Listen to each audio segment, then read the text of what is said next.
Aujourd'hui, deux invités. D'abord, Vincent Bélanger, directeur artistique et membre fondateur les Neufs de Montréal pour le spectacle nocturne. Bonjour, Vincent. Allô? Et le compositeur en résidence, Christian Thomas, excusez-moi. Bonjour, Christian. Bonjour, Sylvie. D'abord, Vincent, parle-nous des Neufs de Montréal. Les Neufs de Montréal, bon, c'est un projet c'était un rêve pour moi depuis que je chérissais depuis très longtemps. Donc, c'était de réunir 8 violoncellistes et un contrebassiste pour faire de la musique en quelque sorte. Et puis, c'était de montrer en même temps le haut niveau des violoncellistes qu'on a. Je trouve qu'on a vraiment une belle école de violoncelle au Québec puis au Canada. Ça a été, je veux dire, j'ai découvert des super musiciens. Bon, comme tu sais, moi, j'ai étudié en France, surtout ma carrière est surtout en Europe.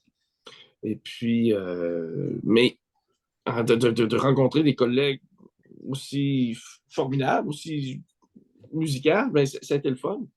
Et puis de stimuler, évidemment, la création musicale, parce que c'est récent dans l'histoire de la musique un orchestre de violoncelle. Il y a quelques compositeurs dans le passé, comme Julius Klengel ou Villa-Lobos, qui a écrit pour orchestre de violoncelle. Donc, le répertoire est un peu petit. Donc, j'ai rencontré un super musicien qui s'appelle Christian Thomas. Et puis, depuis ce temps-là, il nous permet d'augmenter, on va dire, le répertoire pour orchestre de violoncelle par ses musiques. Donc, Justement, depuis 2010. oui, justement, Christian, comment s'est fait cette rencontre avec Vincent? Ah, ça, c'est drôle parce que c'est une amie conjointe que nous avons et qui, en fait, Vincent a découvert mon projet symphonique du Big Bang au vivant, qui a été réalisé, je pense que c'était en 2007-2009. J'avais écrit une suite symphonique pour orchestre sur un film qui était consacré à M. Hubert Reeves avec Jean-Pierre Luminet, qui faisait état des nouvelles, comment dire, découvertes sur le cosmos et en tant qu'astrophysicien. Puis on m'a proposé de faire la musique de ce film-là, qui a été enregistré dans les grands studios de Radio-Canada. Et Vincent avait découvert cet ouvrage, puis je pense que ça l'avait interpellé. Et c'est comme ça que le projet a commencé. Puis j'ai fait une adaptation pour les 9 violoncelles d'une musique thème qu'il adorait. Et ça a été tout un choc pour moi de faire cette adaptation, partir de l'orchestre et donner au violoncelle ces lignes-là. Et ça a complètement bouleversé notre travail à nous deux ensemble. Et c'est comme ça que l'aventure a commencé. Vincent, tu veux rajouter Et, quelque chose? Ben, adaptation, oui, il est passé du thème, mais ça n'a plus rien à voir avec c'est vraiment une composition originale qui était. C'est comme oui, si il a saisi qu'est-ce qu'un orchestre de violoncelle a de besoin au niveau de l'écriture musicale et rythmique, des textures. Tu sais, c'est un match parfait, là. Christian Thomas et les Neufs, lorsqu'on écoute Adaptation, Chant d'espoir, euh, ensuite la Veuve et la Lune, qui figurent sur l'album Nocturne. Euh, c'est comme, ça marche. Tu sais, c'est exact. En tout cas, pour moi, là, en tant que directeur musical, là, c'était exactement le son que je recherchais à travers les compositions de Christian Thomas. Donc, Christian, tu as commencé à composer des pièces originales pour oui, les Neufs, oui, qu'on exactement. entendra prochainement dans ces trois concerts-là. Il y a le 25 novembre à la Maison Symphonique, à Toronto le 22 novembre au Turner Hall et au Palais Montcalm le 26 novembre. Parle-nous des pièces qui vont être offertes pendant ce concert. Oui, alors, disons que depuis les 4 ans qu'on chemine ensemble avec Vincent, ce que je trouve extraordinaire, généralement dans toute cette approche, c'est que par sa nature intrinsèque, le violoncelle est un instrument qui est archi complexe et qui peut sonner de toutes sortes de manières, et tant par l'étendue de son, comment dire, de son registre. Et c'est formidable aussi parce que Vincent a une maîtrise de cet instrument-là d'une façon très, très, très raffinée. Et ça nous permet d'explorer des registres qu'on explore parfois avec les violons. Donc, ce que je trouve intéressant dans la gamme de cet instrument-là, c'est d'aller chercher justement de toutes sortes de consonances, toutes sortes de textures. Et le temps qu'on passe ensemble, depuis ces 4 années-là, ça m'a permis aussi d'élargir ma connaissance de l'instrument, mais de toutes sortes de manières.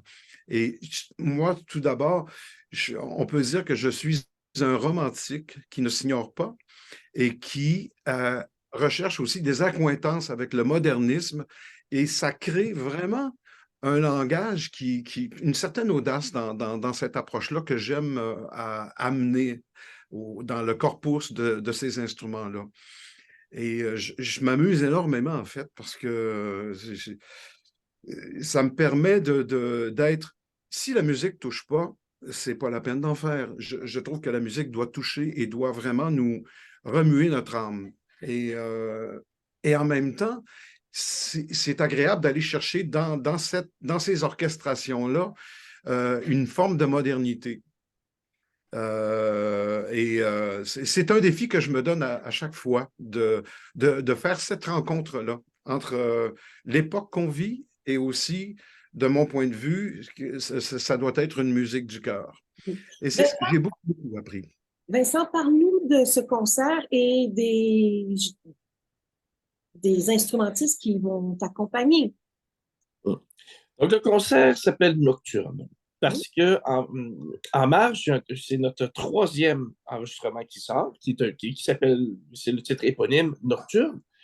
Alors, c'est les frères Chouanière de GFL Productions qui ont proposé en juin dernier. Francis a proposé de faire des arrangements, des grands classiques. Mais là, on parle vraiment, on parle de Pavane pour l'infant défunte, on parle de Nocturne de Debussy, la sonate au clair de lune de Debussy. Donc, on parle vraiment ce que les Américains appellent les classiques pop. Moi, j'ai dit, c'est un peu, disons que je n'étais pas le plus enthousiaste, pour être bien honnête. Et là, Francis m'a dit, mais on va les réécrire, Vincent. Inquiète-toi pas. Là, j'ai fait, OK. Un peu comme James Barrellet a fait dans nos 2 précédents albums. James Barrellet qui a pris, par exemple, la danse des marins, qui a incorporé la 7e symphonie de Beethoven et qui a fait une réécriture complète de la danse des marins de Glière. Eh bien, mission accomplie. Je peux vous dire, par exemple, je donne comme exemple le sonate clair de lune de Beethoven qu'on a entendu jamais trop, mais beaucoup. Eh bien, Francis, qui est chef de chœur aussi, il en a fait comme un grand choral. L'hymne à la nuit de Rameau.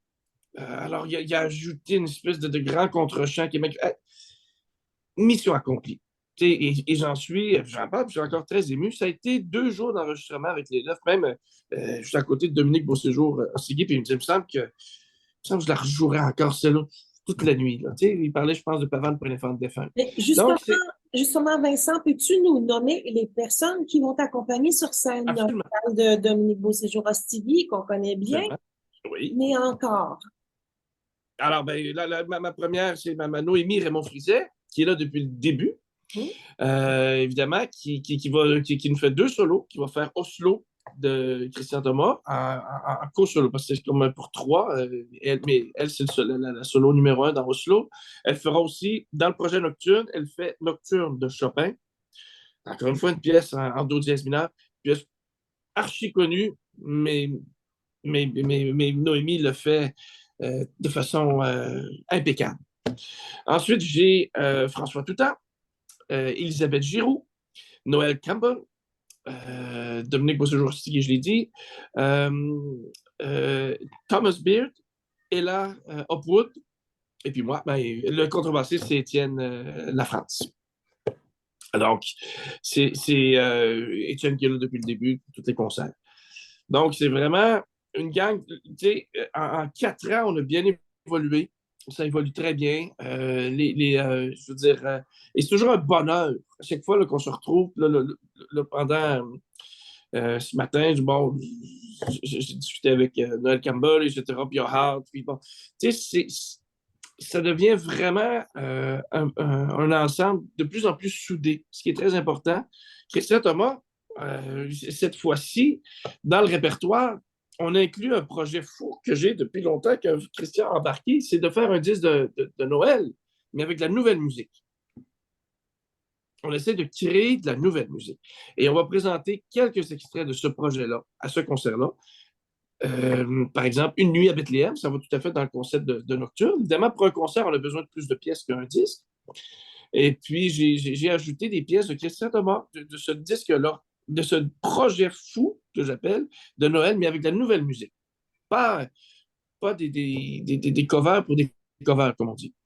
Et Et bon, parlant de Noël et de Nouvelle Année, Christian, tu es sur un beau projet de musique de théâtre, parce qu'on te connaît aussi beaucoup en musique de théâtre. Parle-nous de ce projet où tu récidives à chaque année depuis plusieurs années au Théâtre du Rideau Vert. Ah oui, tout à fait. C'est vraiment une chance parce que ça fait 16 ans ou 17 que je suis avec le projet du Rideau Vert, donc qui est l'espèce de bye-bye, entre guillemets, de l'année au théâtre. Donc, ça veut dire que les comédiens sont là. Ils incarnent plusieurs personnages qui ont fait soit l'actualité ou enfin, tout est rattaché à ce que nous vivons en tant qu'humains autour de nous. Donc, ça peut être au Canada, ça peut être ailleurs. C'est des personnalités qui sont marquantes dans le monde et dans l'année qui vient de s'écouler. Et à chaque année, on refait au théâtre ces personnages-là. Donc, ils sont sur scène, ils vont avoir des 40-50 personnages, ils changent de costume, de perruque. Il y a toute une équipe derrière ça. Évidemment, ça roule assez vite. C'est très intéressant à faire parce que c'est un défi quand même, étant donné que ça se passe dans l'actualité jusqu'à la dernière seconde. La commande est très, très large. Donc, moi, je refais des arrangements des chansons qui existent. Eux changent l'équipe d'auteurs. Dirigé par Luc Michaud, qui est le script éditeur, et Nathalie Lecomte, qui fait aussi la mise en scène du spectacle. Tout, on travaille de concert ensemble. Donc, quand on refait ces chansons-là, les acteurs chantent sur des mots différents, parodie, ou en quelque sorte. Et c'est sûr que ça prend beaucoup de polyvalence pour s'adapter à ce type de projet-là. Parce que l'actualité peut changer là, d'ici Oui, au jour de l'an, là. oui. On en a la preuve toute Oui, récente. Oui. exactement. Et puis, tes projets pour l'année qui s'en vient, là? Ben, les projets pour l'année suivante, c'est que j'ai présenté mon opéra Québec, mon premier opéra, qui a été produit par l'Opéra de Québec au Palais Montcalm. Et donc, vous avez essayé de nous rejoindre d'ailleurs avec la merveilleuse Lynne Fortin. Mais c'était tellement exigeant du point de vue de l'agenda qu'on n'a pas réussi à se coordonner ensemble. Merci quand même toutefois d'avoir essayé, je vous le dis. Et puis, on aura la chance d'en reparler parce que je veux, en fait, on travaille sur l'idée de la reprise à Montréal. Ah, ça On veut serait tourner à fantastique. Montréal. Ah oui, mais il y a toute une structure à mettre en place. Faut coordonner toutes ces dates-là, puis toutes les personnes qui étaient autour du projet. On travaille aussi fort pour le refaire avec les violons du roi. C'est une question d'agenda et tout ça. Rendu là, ce n'est pas mon domaine, mais Là, on parle de l'opéra. Peux-tu oui, juste nous dire le titre? la messe solennelle pour une pleine lune d'été qui a été écrite par notre merveilleux Michel Tremblay, qui a donc, la messe solennelle est complètement inspirée de son œuvre et totalement porteuse. C'est un peu l'histoire de ces gens-là qui vivent un peu la même condition humaine Mhm. dans, dans une cour montréalaise où ils observent la pleine lune et pendant cette soirée, chacun des personnages se révèle soit son désir, soit sa misère, soit son amour, soit C'est une grande soirée qui se passe. Et on en reparlera quand, On en reparlera on quand aura on le la... bonheur d'avoir à Montréal, bien sûr. Oui.